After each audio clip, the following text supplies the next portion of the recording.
Milk does a body good, right? And little babies need milk, right?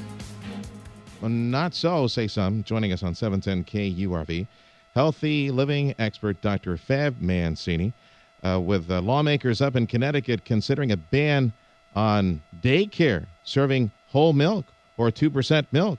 Dr. Mancini, are these people nuts? Well, it's interesting because, this bill has set up a lot of alarms out there. The first one is the regulation, right? It's a government trying to regulate what we actually consume and eat and what we should be feeding our children, especially the businesses that are taking care of our children. But also, it's raising the question, what is the best type of milk for you, and what are the benefits of milk?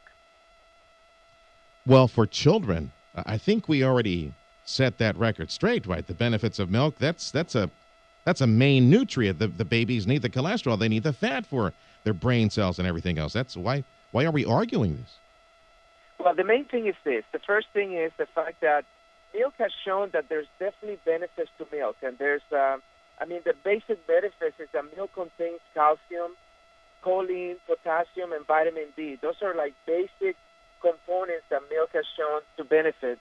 The problem is that the research is all over the place. We have some research, for instance, in 2008 that told us that low-fat milk after the age of 2 should be the one that we should switch all of our children to because of they don't need fat content. And this was actually done by the American Academy of Pediatrics. But then you have at the same time research that is saying that kids who drink low-fat milk are more likely to be obese. So it just goes back and forth, and it's very confusing, especially to the parents out there. Okay. Joining us on 710 KURV, healthy living expert Dr. Fab Mancini. We're talking about whole milk and 2% milk and the kids. And there's a controversy that's being spurred by lawmakers in Connecticut. They're considering whether to ban whole milk and 2% milk from daycare in that state.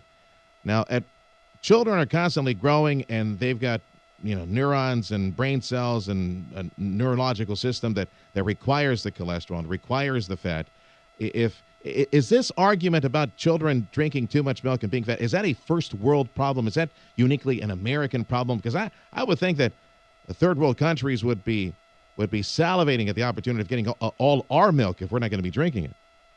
Yeah, honestly, the fact is that right now, as you know, we're looking for anything that will help us relieve the epidemic in obesity.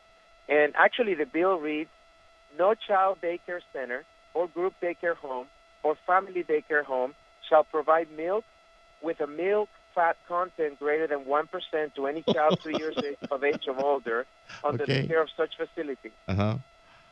And unfortunately, the thing is that, we've always promoted that we as parents, right, we need to be aware of what's good for our children.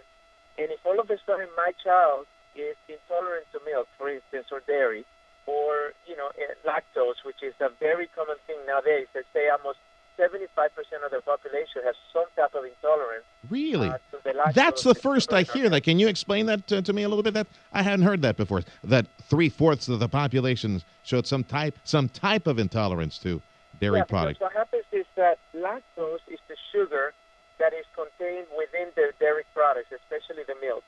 And if our body doesn't have the proper enzymes to break down that sugar, then of course what happens is that our body has to take calcium from our bones and try to break that down. So it creates an intolerance, which sometimes could be, a breakout in your face. It could be an inflammation process. I see. The reaction to it. My child, when he was little, my wife gave him ice cream when he was less than a year old. Yeah. And unfortunately, we ended up in the emergency center just because of the intolerance was so bad at that stage. Oh, my. Dr. Mancini, thank you for your time. Dr. Fab Mancini, he is author of the best-selling book, The Power of Self-Healing. Dr. Fab Mancini on 710 KURV.